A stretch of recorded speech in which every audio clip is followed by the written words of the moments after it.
On va commencer par le sujet 2016, page donc 23 pour tout le monde.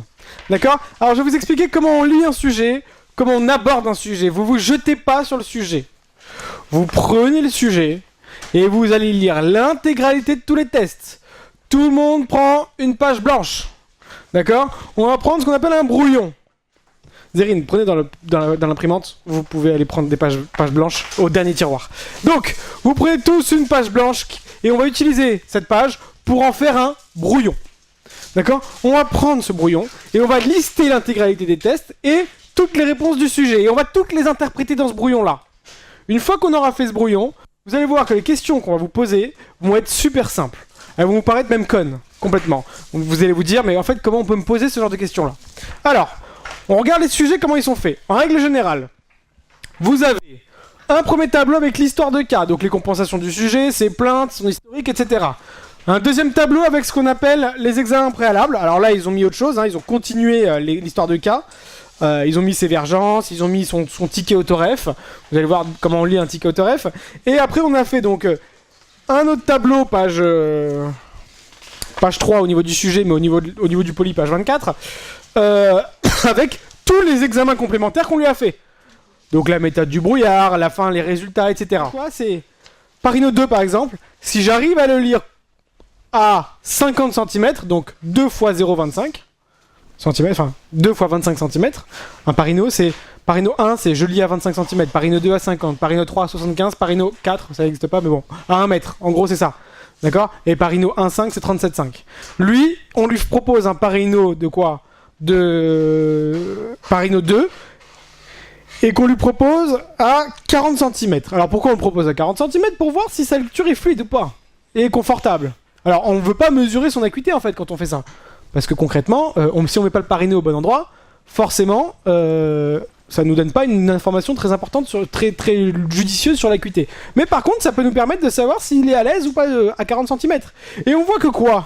Que ce Parino 2 à 40 cm, bah il le lit difficilement. Qu'est-ce qu'il fait? Il recule. Donc on pourrait dire que quoi? Il a un problème de mise au point. Il a pas assez de quoi? D'accommodation en réserve pour être quoi? Pour être confortable à 40 cm. D'accord? Donc DL, c'est une estimation, hein, est égal à quoi? Plus 6.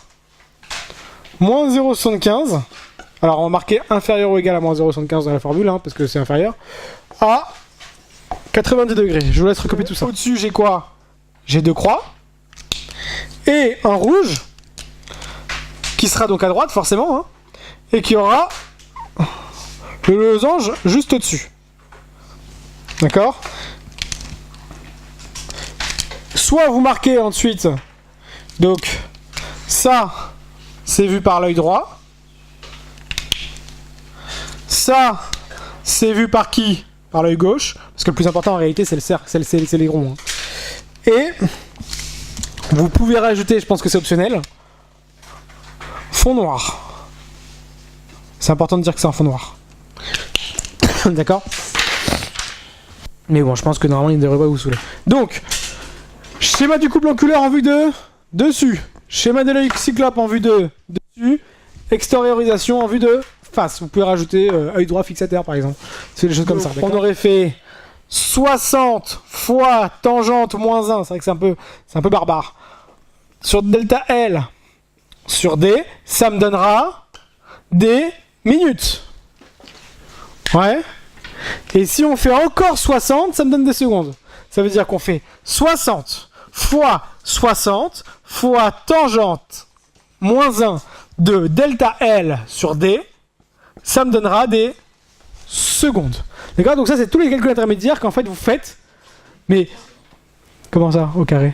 Non, c'est marqué 200 les deux fois. Quoi, 200 les deux fois? 200 minutes. Ouais, 200 secondes. Et là aussi c'est 200? Quand il y a deux, ouais, c'est 200. Parce que c'est le numéro 3.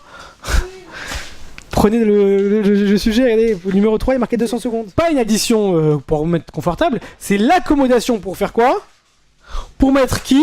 Lui, donc le pousser au maximum à moins 0,4 mètres de L. D'accord? Mettre son proximum à 40 cm. Voir de combien il doit accommoder au maximum. Alors l'idée c'est que là, delta S, je le connais, c'est combien? C'est moins 2,50. Ouais.